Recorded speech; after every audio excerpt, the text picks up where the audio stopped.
할렐루야. 네, 반갑습니다. 네, 우리 성도님들 반갑습니다. 우리 줌으로 들어오신 분들 환영합니다. 네, 반갑습니다.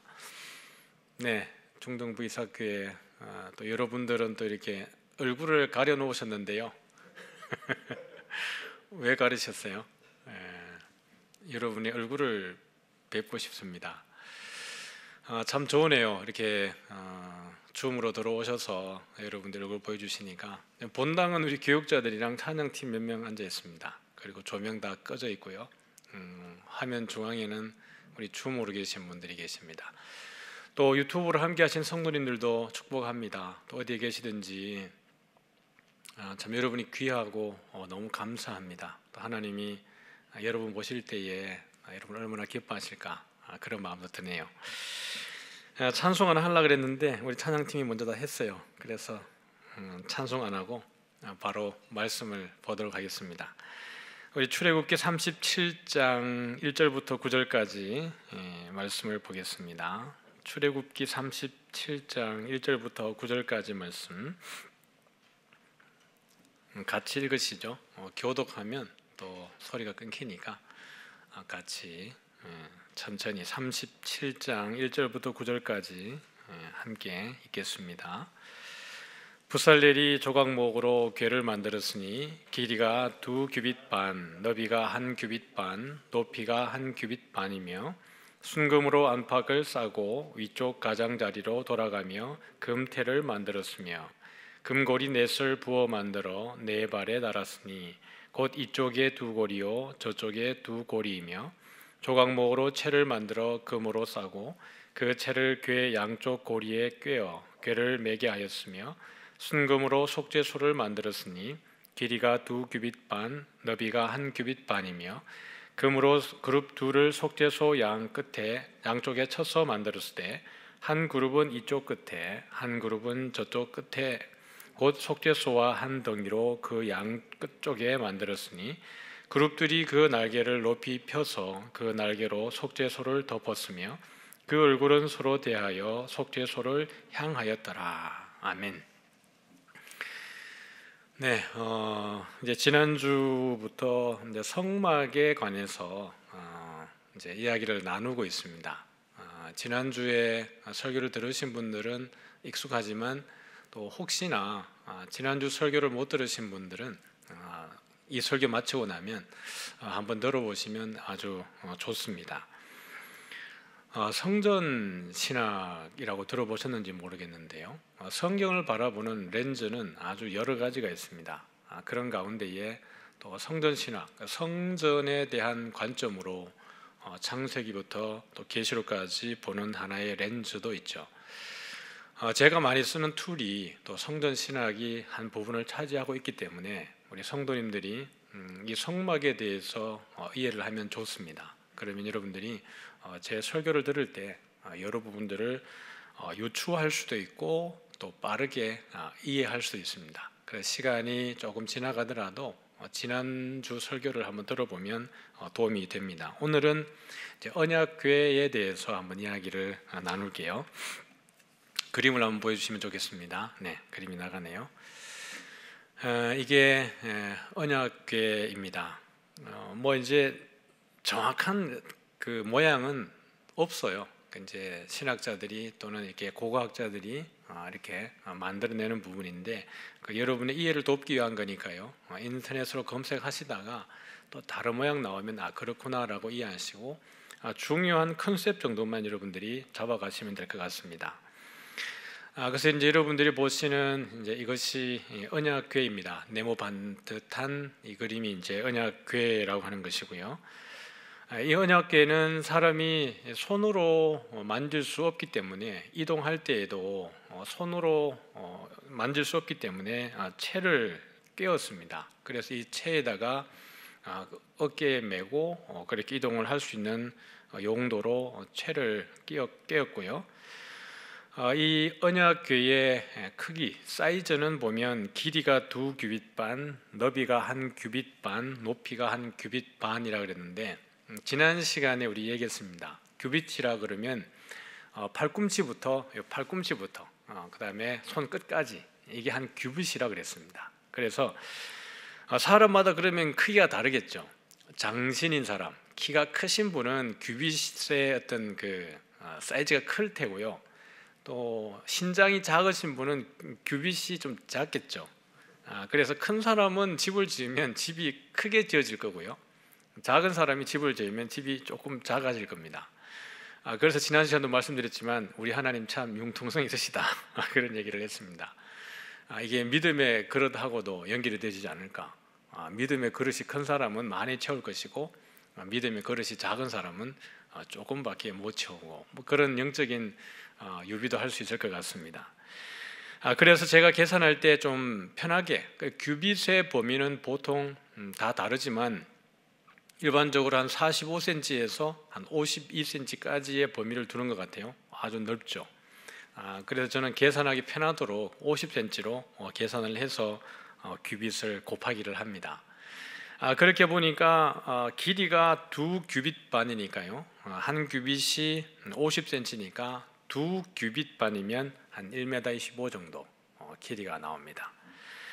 그리고 너비가 보니까 한 규빗 반이니까요. 50cm 플러스 25cm 그러니까 한 75cm가 나오는 것 같습니다. 그리고 높이도 한 규빗 반. 그림으로 보면 이렇게 좀 이래 보이지만 사실 길이는 똑같습니다. 그래서 높이도 한 규빗 반이니까 한 75cm. 그러니까 언약궤가 그렇게 크지 않죠. 크지 않습니다. 아마 지금 요 강대상에 있는 요 크기 정도 넓이가 이렇게 될 것 같습니다. 이런 정도의 궤가 언약궤입니다. 이 안에 뭐가 들어가는 거예요.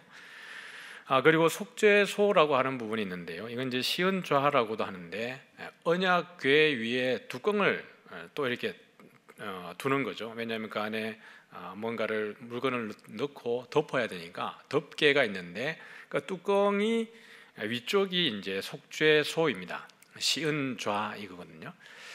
하나님의 영광이 임재하는 곳이 바로 이 속죄소고 시은좌입니다. 그래서 대제사장이 1년에 한 번 들어가서 이 언약궤에 사실은 온통 피범벅을 만드는 거예요. 그리고 난 이후에 구름 가운데 하나님이 임재하시는 겁니다. 그리고 이를 모실 때에 제일 위쪽에 있는 것이 이제 그룹입니다. 그룹 그러면 이제 천사로 이해하고 있는데요. 이 그룹이 두 날개로 이렇게 해서 마주 대해서 그 속죄소 시은좌를 얼굴을 향하고 있습니다.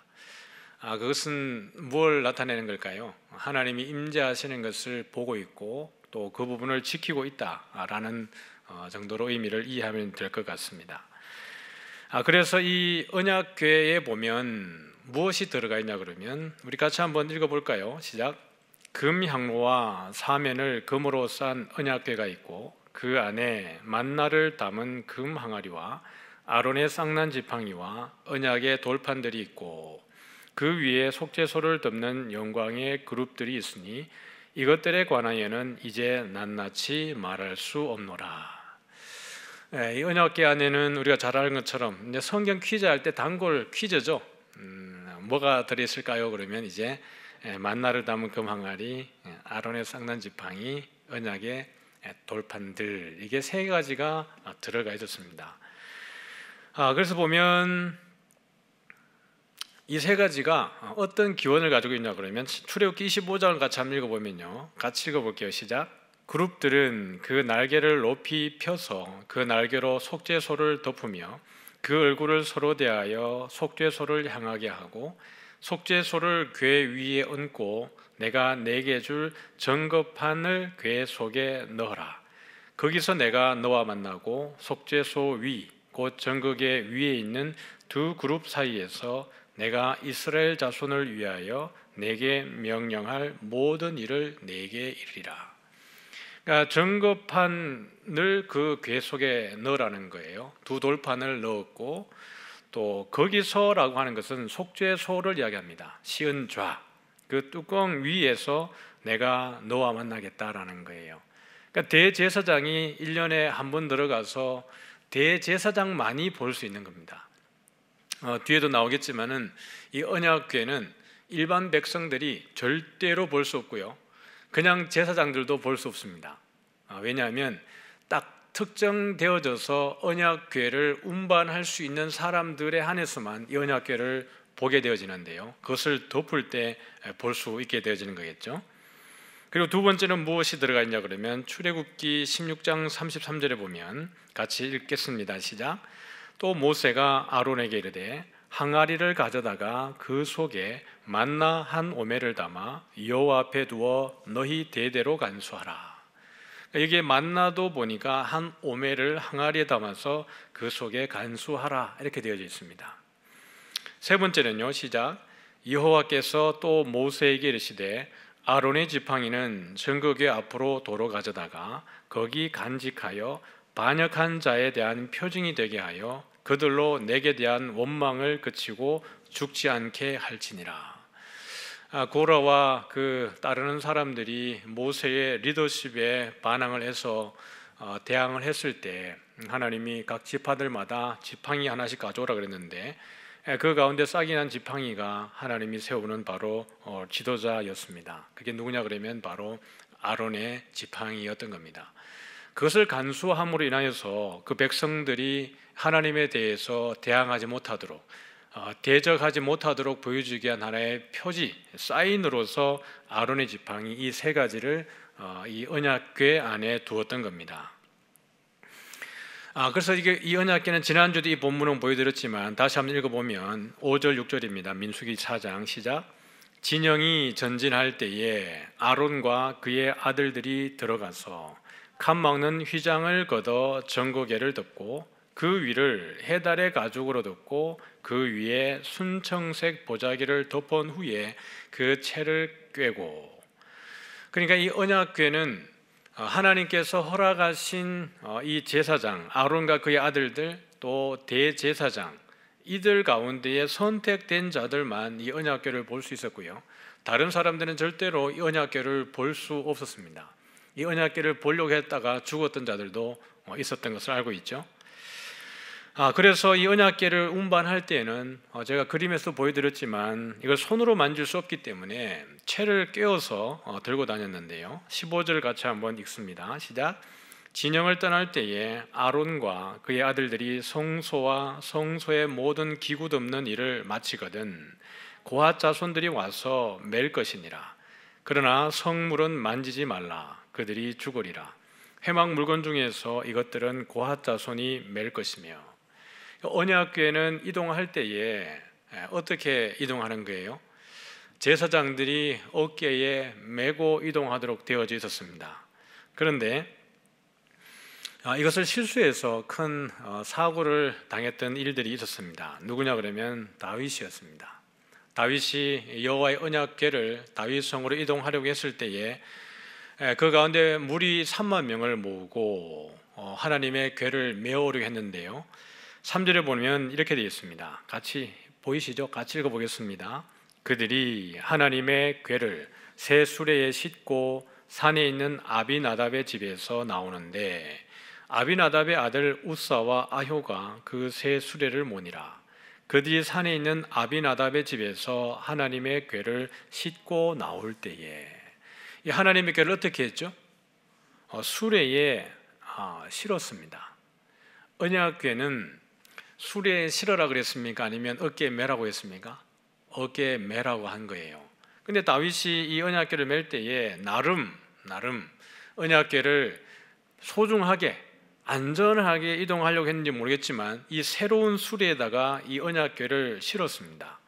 근데 6절에 보니까 그들이 나곤의 타작마당에 이르러서 어떻게 해요? 소들이 뛴 거예요. 우사가 손을 붙들어 하나님의 궤를 붙들었더니 7절 같이 읽습니다. 시작. 여호와 하나님이 우사가 잘못함으로 말미암아 진노하사 그를 그곳에서 치시니 그가 거기 하나님의 궤 곁에서 죽으니라. 우사는 억울한 것 같죠. 왜냐하면 수레가 뛰어서 그것을 어떻게 보면 하나님의 언약궤가 땅에 떨어지면 안 되니까 이것을 붙들려고 해서 잡은 것뿐인데 하나님이 이것 때문에 진노하시는 거예요. 그리고 우사는 죽습니다. 그러고 난 이후에 다윗이 깨닫죠. 이게 아니었구나라고 알고 난 이후에 다시 언약궤를 이동할 때는 어떻게 합니까? 6장 15절 같이 읽어보죠. 시작.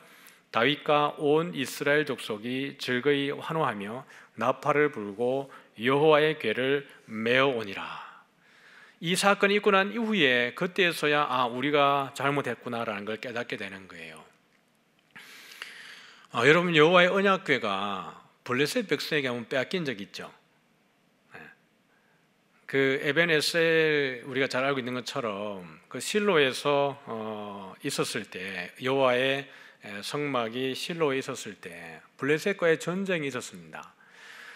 전쟁이 불리하니까 이 이스라엘 백성들이 언약궤를 어떻게 하는 거예요? 그 전장에 가지고 나가는 거예요. 언약궤가 나가면 이길 줄 알고 가지고 나간 겁니다. 그런데 이 언약궤는 보기 좋게 어떻게 되는 거예요? 블레셋 백성에게 빼앗겨 버립니다. 저는 이 이야기를 들으면서 제가 성지순례 갔을 때 그 박사님께서 하신 이야기가 아주 와닿았습니다. 하나님의 자발적 패배, 하나님의 자발적 패배, 이렇게 표현하셨어요. 그러고 난 이후에 그 언약궤가 블레셋 각 지역을 돌아다니면서 어떻게 합니까? 다곤 신전에 들어가서 다곤을 완전히 다 박살을 냅니다. 다곤의 신상의 얼굴이 그 문지방에 엎드러지는 거예요. 그래서 그 모든 가는 곳마다 블레셋의 지역을 초토화시키고 자연스럽게 블레셋 사람들이 그들의 의지대로 이 여호와의 언약궤를, 법궤를 그대로 이스라엘로 환원시키는 것을 보게 되어지는 거예요. 그래서 그 교수님 하신 얘기가 출블레셋이다. 자발적 패배를 통해서 여호와의 여호와 되심을 드러내고 스스로 나오셨다라고 표현을 하시는 거예요. 우사가 언약궤를 붙들어서 안전해지는 게 아니라는 겁니다. 애초에 이들이 언약궤에 대해서 하나님의 법도를 그들 자의적으로 판단한 데에서 이 사단이 벌어지게 된 거예요. 하나님의 법도와 율례와 규례를 따르지 않을 때, 그것은 반드시 거기에는 하나님이 원하지 않는 일들이 벌어지게 되어지는 겁니다. 그래서 다윗은 그것을 깨닫고 다시 어깨에 메어서 6걸음 옮기고 난 이후에 절을 하고 제물을 드리고 그렇게 해서 다윗성으로 언약궤를 옮겨 들어오게 되어집니다. 지난주에 보여드렸던 그 그림입니다. 언약궤는 이렇게 제사장들의 어깨에 메어져서 이동하는데, 사람들이 볼 수 있게 언약궤가 있는 것이 아니라 그 휘장을 안에 싸고 그 다음에 해달의 가죽을 싸고 제일 마지막에는 순청색 보자기로 덮어서 이동을 했던 겁니다. 청색은 유대인들에게 어떤 개념이라 그랬죠? 하나님의 임재를 나타내는 거예요. 여기는 하나님의 임재 장소다라는 것을 그들에게 이야기하면서 이동을 하고 있는 것을 보여줍니다. 그런데 이제 솔로몬 성전 때에, 솔로몬이 성전을 지을 때에 그 이제 궤를 또 성전에 넣어야 되잖아요. 그때 보니까 같이 한번 읽어볼까요? 시작. 그 궤 안에는 두 돌판 외에 아무것도 없으니 이것은 이스라엘 자손이 애굽 땅에서 나온 후 여호와께서 저희와 언약을 맺으실 때에 모세가 호렙에서 그 안에 넣은 것이더라. 분명히 하나님의 말씀대로라면 그 안에 무엇이 있었어요? 두 돌판과 그 다음에 아론의 쌍난 지팡이와 만나를 담은 항아리가 그 안에 있었는데, 솔로몬이 성전을 짓고 이 궤를 넣을 때에 그 안에 무엇밖에 없었어요? 두 돌판 외에 아무것도 없었습니다. 이건 뭘 의미하는 걸까요? 만나도 여러분 오래 두면 어떻게 됐죠? 사라지는 거예요. 하루 지나면 사라지는 겁니다. 그것을 그 안에 넣어두었을 때에 그 사람들이 이 만나가 영원히 있을 걸 생각했겠습니까? 이 만나는 하나님 넣으면 반드시 사라지는데 이거 어떡합니까? 그럼에도 불구하고 순종하고 넣었어요. 만나는 사라지는 겁니다. 만나는 여러분 기본적으로 누구에 대한 예표예요? 예수님에 대한 예표입니다. 너희가 광야에서 내리는 만나를 먹고도 죽었거니와 나는 하늘에서 내려온 살아있는 떡이다라고 이야기를 하시는 겁니다. 그것은 사라지지만 오직 영원한 말씀이신 예수 그리스도만 남는 거예요. 그래서 베드로전서 1장에 보면 같이 읽어보겠습니다. 시작. 너희가 거듭난 것은 썩어질 씨로 된 것이 아니요 썩지 아니할 씨로 된 것이니 살아있고 항상 있는 하나님의 말씀으로 되었느니라.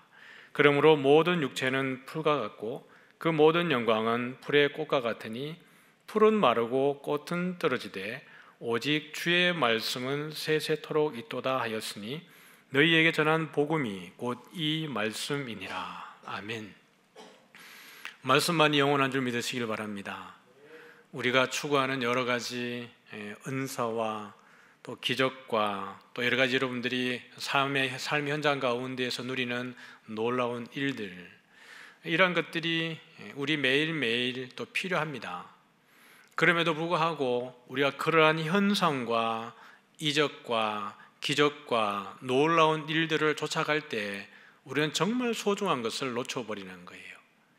아론의 쌍난 지팡이가 영원히 있었다 그러면 어떻게 됐겠습니까? 그것을 사람들은 지키려고 했겠죠. 그 항아리 속에 만나가 지속적으로 있었다 그러면 사람들은 그 만나를 지키기 위해서 정말 소중한 말씀을 놓쳤을 것입니다. 그러나 그 모든 것 사라지고 오직 무엇만 남아있는 거예요? 오직 여호와의 말씀만이 영원히 남아있는 겁니다. 사랑하는 성도 여러분, 오늘도 우리에게 필요한 것은 말씀이에요. 말씀이 우리를 변화시키고 말씀이 우리를 강력하게 하고 말씀이 우리 삶의 현장 가운데에 기적을 일으키는 겁니다. 여러분, 우리에게 가장 놀라운 기적은 무엇일까요? 이 코로나의 위기 가운데에 많은 사람들이 두려워하고 힘들어할 때에 그 안에서 자유할 수 있다는 게 기적입니다. 세상 사람들이 누리지 못하는 평화를 여러분들이 누리고 있다면 그것이 기적입니다. 이런 세상의 모든 난리의 소문 가운데 있음에도 불구하고 하나님의 살아계심에 대해서 추호도 여러분 가운데에 의심이 생기지 않는다는 것이 기적입니다. 그런 기적들이 우리에게 왜 일어날 수 있을까요? 바로 말씀이 있기 때문에 그래요. 말씀은 살았고 운동력이 있습니다. 우리의 심령 골수를 쪼갤 뿐만 아니라 우리 심령 골수를 살리기도 하는 것이 생명의 말씀인 줄 믿으시길 바랍니다. 모든 육체는 풀과 같고 그 모든 영광은 풀의 꽃과 같으니 풀은 마르고 꽃은 떨어지되. 여러분, 세상에 우리가 감각할 수 있는 것 중에 변하지 않는 것이 있습니까? 우리가 만지고 느끼고 체험하고 뭔가 감각할 수 있는 것은 다 변하는 거예요. 다 사라집니다. 우리가 가지고 있는 부귀도 영화도 재물도 건강도 그 모든 것들이 시간이 지나가면 다 쇠약해지고 없어지고 연약해지는 거예요. 그러나 우리의 믿음은 영원한 줄 믿으시길 바랍니다. 우리의 그 믿음이 우리 주님 오실 때에 우리를 영화롭게 하고 예수 그리스도의 영화로운 몸과 같이 변화되게 하는 그것을 가능케 하는 줄 믿습니다. 말씀 안에 있을 때에 흔들리지 않아요. 말씀 안에 있을 때 우리가 말씀을 사모하고 그 복 있는 사람은 악인의 꾀를 따르지 아니하고 죄인의 길에 서지 않고 오만한 자의 자리에 앉지 않는 것.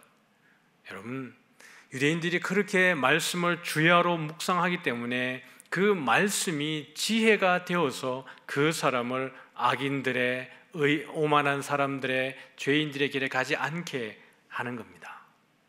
말씀으로부터 멀어질 때에 우리의 마음이 거기서부터 멀어지는 것이겠죠. 같이 한번 읽어보겠습니다. 시작. 그리스도 예수 안에 있는 속량으로 말미암아 하나님의 은혜로 값없이 의롭다 하심을 얻은 자 되었느니라. 이 예수를 하나님이 그의 피로서 믿음으로 말미암는 화목 제물로 세우셨으니 이는 하나님께서 길이 참으시는 중에 전에 지은 죄를 간과하심으로 자기의 의로우심을 나타내려 하심이니 곧 이때에 자기의 의로우심을 나타내사 자기도 의로우시며 또한 예수 믿는 자를 의롭다 하려 하심이라. 여기에 참 놀라운 비밀이 숨어져 있습니다. 우리가 주일에도 말씀을 통해서 보았지만 우리가 의롭다라고 하는 것은 우리의 믿음으로 되는 것이 아니라고 이야기했습니다. 우리의 믿음이라고 해봐야 늘 변죽되는 건 아닙니까?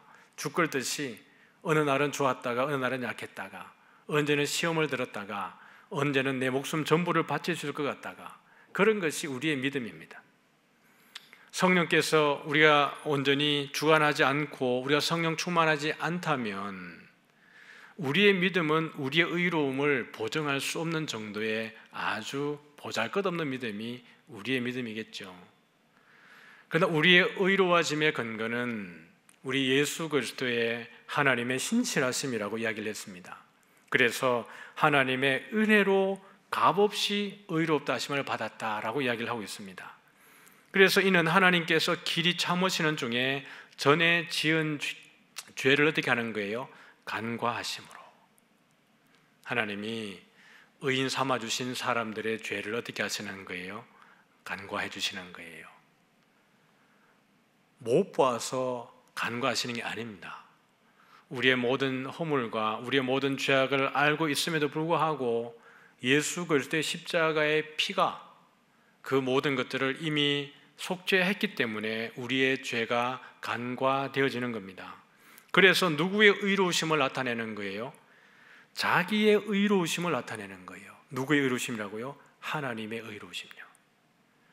우리의 그 모든 죄를 간과하실 때에 거기에는 하나님의 의로우심이 우리의 죄를 간과하는 거예요. 왜냐하면 우리 하나님은 창조자이시기 때문에 그렇습니다. 그리고 자기의 의로우심을 나타내사 자기도 의로울 뿐만 아니라 예수 믿는 자를 의롭게 하시는 겁니다. 무엇으로요? 우리 예수님을 십자가에 내어 줌으로 인하여서 말입니다. 근데 이게 아주 재밌는 하나 단어가 뭐냐 그러면 화목제물이라는 단어예요. 화목제물이라는 단어를 보면 괄호 안에 뭐가 되어 있죠? 속죄소 시은좌라고 되어 있습니다. 조금 이렇게 뭐랄까요? 아이러니하죠. 예수님이 화목제물인데 이 화목제물에 쓰인 단어가 뭐냐 그러면 속죄소에 쓰인 단어를 여기 썼습니다. 시은좌에 쓰이는 단어가 여기에 쓰여진 거예요. 저는 이 본문을 보면서 상당히 소름이 돋았습니다. 예수를 하나님이 그의 피로써 믿음으로 말미암는 속죄소로 삼으셨다. 시은좌로 삼으셨다. 속죄소 시은좌가 어떤 용도예요? 하나님이 임재하시는 곳입니다. 내가 거기서 너희를 만나리니 라고 하신 곳이에요.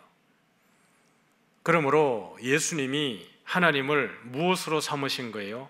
속죄소로 삼으신 겁니다. 내가 곧 길이요 진리요 생명이니. 예수님이 아니면 하나님께로 갈 수 없는 거예요. 나는 양의 문이라. 예수님이 아니면 아무도 그 양의 울타리 안으로 들어올 수 없어요. 예수님이 화목제물이 되셨다는 것은 자기의 피를 어디에 묻혔어요? 속죄소에 온전히 다 묻히는 겁니다. 어린 양의 피로 인하여서 우리 모든 백성들이 하나님께로 나올 수 있는 길을 열어놓으신 겁니다. 여러분, 앞에서도 보았지만 언약궤를 보면 어떻게 돼요? 죽어요. 언약궤를 만지면 어떻게 돼요? 죽어요. 언약궤는 하나님의 임재하는 곳으로서 하나님을 만날 수 있는 곳이지만 허락되지 않는 사람들에게는 죽음의 장소입니다. 저주와 형벌이 있는 곳이 그곳이에요. 그런데 예수께서 자기의 피를 흘리심으로 인해서 그곳이 축복의 장소가 되고 하나님을 만나는 장소로 우리에게 열어놓으신 겁니다. 히브리서에서는 이것을 그대로 이렇게 표현을 했어요. 같이 읽어볼까요? 그 위에 속죄소를 덮는 영광의 그룹들이 있으니 이것들에 관하여는 이제 낱낱이 말할 수 없노라. 이 단어가 똑같은 단어입니다. 그러므로 지성소 안에 있는 언약궤 위에 속죄소 시은좌는 바로 예수 그리스도가 우리를 위해서 열어놓으신 곳이에요. 그것이 바로 힐라스테리온이라고 하는 단어가 여기에 쓰여졌습니다. 우리 요한일서를 한번 보면요, 같이 읽어보겠습니다. 시작. 나의 자녀들아, 내가 이것을 너희에게 쓰면 너희로 죄를 범하지 않게 하려 함이라. 만일 누가 죄를 범하여도 아버지 앞에서 우리에게 대언자가 있으니 곧 의로우신 예수 그리스도시라. 그는 우리 죄를 위한 화목 제물이니 우리만 위할 뿐 아니요 온 세상의 죄를 위하심이라. 요한은 여기에다가 예수님을 화목 제물로 표현을 하고 있습니다. 요한이 쓴 화목 제물의 의미는 바울이 쓴 화목 제물의 의미와 통하는데요, 조금 더 차이가 있다 그러면 요한은 이 화목 제물의 의미를 하나님의 진노를 달래기 위한 제물로서 예수님을 표현하고 있습니다. 우리의 죄를 다 없이 하고 누가 죄를 범하여도 아버지 앞에서 우리에게 누가 있다고 말하고 있죠? 대언자가 있으니. 신천지는 이 대언자를 이만이라고 이야기를 해요.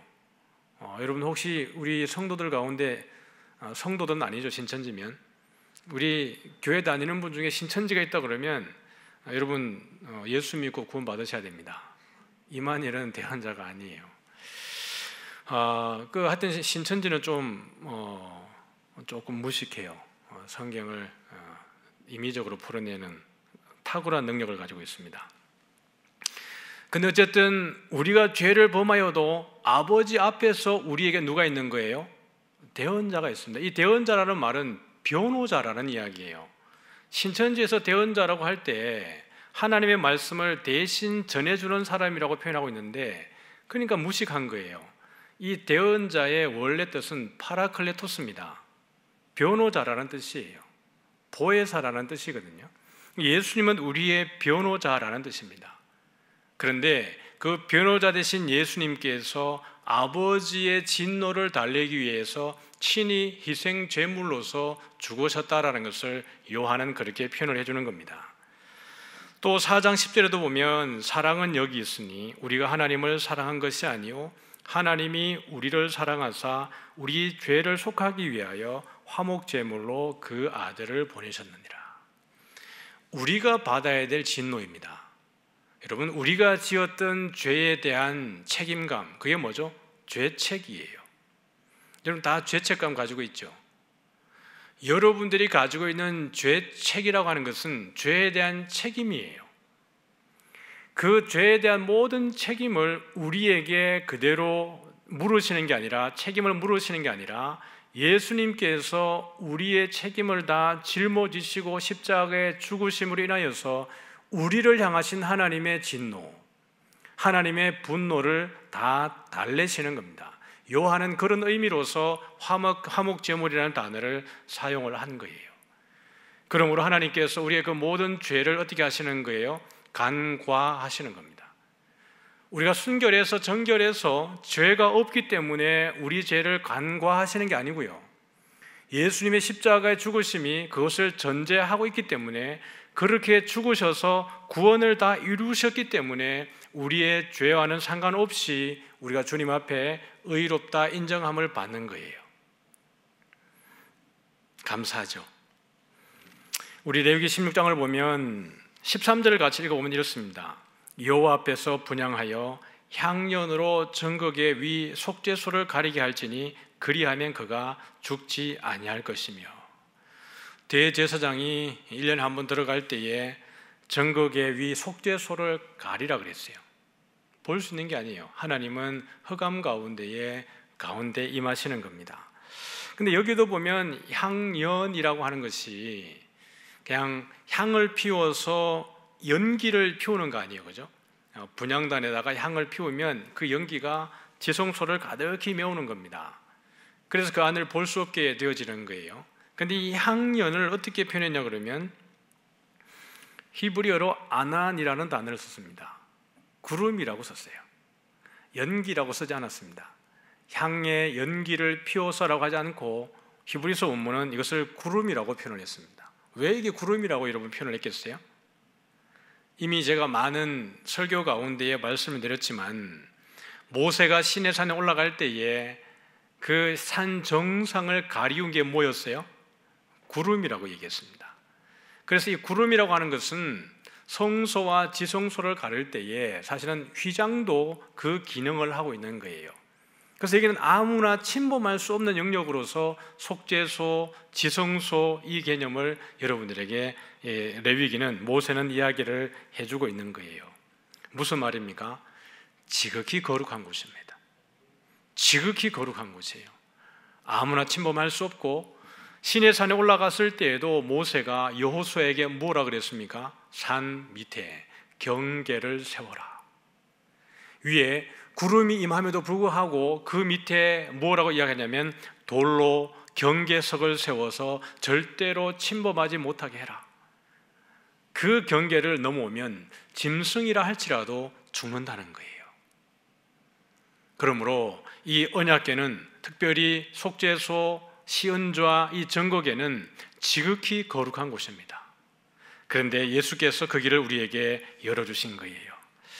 같이 한번 읽어보면, 제가 10절을 읽었는데요, 11절을 여러분 같이 읽겠습니다. 10절을 제가 읽습니다. 이 뜻을 따라 예수 그리스도의 몸을 단번에 들이심으로 말미암아 우리가 거룩함을 얻었노라. 11절 시작. 제사장마다 매일 서서 섬기며 자주 같은 제사를 드리되 이 제사는 언제나 죄를 없게 하지 못하거니와. 네, 구약적 개념에서 제사는 똑같이 제사장마다 매일 서서 섬기며 자주 같은 제사를 드리는데 이 제사는 죄를 없이 해요, 못해요? 죄를 없이 못하게 하는 거예요.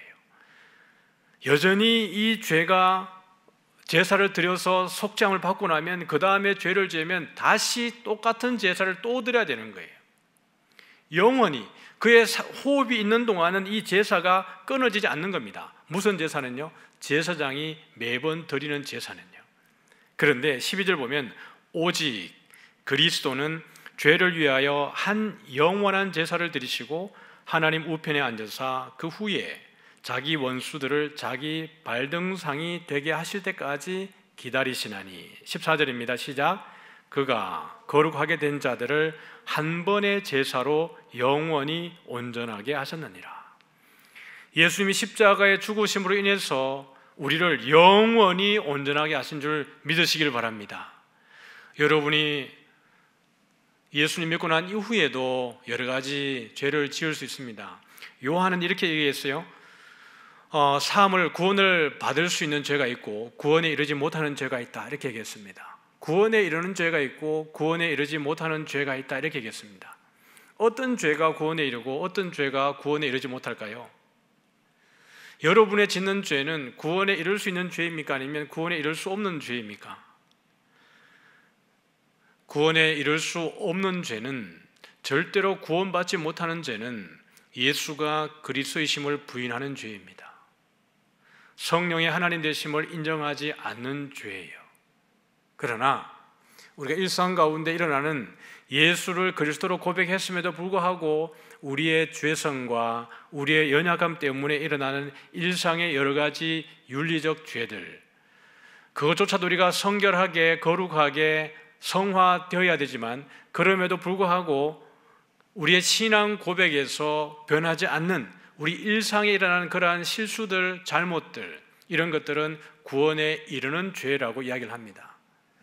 그래서 요한은 말하기를 구원에 이르는 죄를 짓는 자를 보거든 가서 그 사람을 교훈하고 돌이켜서 회개케 하라라고 이야기를 하는 거예요. 그러나 구원에 이르지 못하는 죄, 절대로 용서받지 못하는 죄를 짓는 자를 보거든 그렇게 하지 말라고 이야기했습니다. 여러분은 구원에 이르는 죄 가운데 있습니까? 아니면 구원에 이르지 못하는 죄 가운데 있습니까? 예수께서는 우리 성도들, 하나님께서 선택하신 자들을 위해서 한 번의 제사로 하나님이 구원하시기로 작정한 모든 사람들을 영원히 온전하게 한 줄 믿으시길 바랍니다. 그래서 18절 보면 같이 읽어볼까요? 시작. 이것들을 사하셨은즉 다시 죄를 위하여 제사 드릴 것이 없느니라. 예수님께서 영단번의 제사를 자신을 드리셨기 때문에 그래요. 이것을 따라서 자신을 드린 사람이 누구였어요? 바울이었어요. 자기 인생을 제물로 전제로 하나님 앞에 올려드린 사람이 바로 바울이었습니다. 스데반이었고요, 제자들이었습니다. 우리들도 동일하게 우리의 이 육체를 예수님이 기뻐하시는, 하나님이 기뻐하시는 산 제물로 드려야 될 줄 믿습니다. 말씀을 이제 정리를 해보죠. 19절부터 우리 같이 한번 천천히 같이 읽어보겠습니다. 시작. 그러므로 형제들아, 우리가 예수의 피를 힘입어 성소에 들어갈 담력을 얻었나니 그 길은 우리를 위하여 휘장 가운데로 열어놓으신 살 길이요 휘장은 곧 그의 육체니라. 또 하나님의 집 다스리는 큰 제사장이 계심에 우리가 마음의 뿌림을 받아 악한 양심으로부터 벗어나고 몸은 맑은 물로 씻음을 받았으니 참 마음과 온전한 믿음으로 하나님께 나아가자. 또 약속하신 이는 미쁘시니 우리가 믿는 도리의 소망을 움직이지 말며 굳게 잡고 서로 돌아보아 사랑과 선행을 격려하며 모이기를 패하는 어떤 사람들의 습관과 같이 하지 말고 오직 권하여 그날이 가까움을 볼수록 더욱 그리하자. 아멘. 예수님께서 당신의 몸을 찢어주심으로 인해서 우리가 예수의 피를 힘입어서 성소에 들어갈 담력을 얻었나니, 여러분, 이 성소는 어디겠어요? 지성소를 이야기합니다. 이 지성소에 들어갈 담력을 얻었는데요, 왜냐하면 그 길은 우리를 위하여 휘장 가운데로 열어놓으신 새로운 살 길이라는 거예요. 휘장은 곧 그의 육체니라. 십자가의 죽으심을 이야기합니다. 예수님의 십자가의 죽으심으로 인해서 휘장 가운데로 열어놓으신 길, 성소와 지성소를 가르고 있는 그 두꺼운 휘장이 위로부터 아래로까지 찢어지는 거예요. 그래서 우리가 지성소로 나아갈 수 있는 길이 열려진 겁니다. 이제 내일 모레가 되면 성탄절이에요. 예수님이 오신 이유가 무엇일까요? 바로 우리를 위해서 그 성소의 휘장을 찢기 위해서 오셨습니다. 우리에게 살 길을 열으시고 우리에게 영원한 생명을 주게 하기 위해서 예수님이 이 땅에 오신 거예요. 그래서 말씀이 육신이 되어 우리 가운데 거하심에라고 할 때 이 거한다라고 하는 단어가 어떤 단어라 그랬죠? 장막을 치다라는 단어라 그랬습니다. 놀라운 비밀이에요. 예수님은 당신이 이 땅에 오셨을 때 어떻게 오신 거라고요? 장막을 치러 오신 거예요. 예수님 당신이 바로 장막이신 겁니다. 그러므로 예수님 안에 있는 모든 사람들은 자연스럽게 신분이 어떻게 변화됐다 그랬죠? 제사장으로 바뀌었다 그랬어요. 예수 안에 있는 모든 사람들은 제사장으로 바뀐 거예요.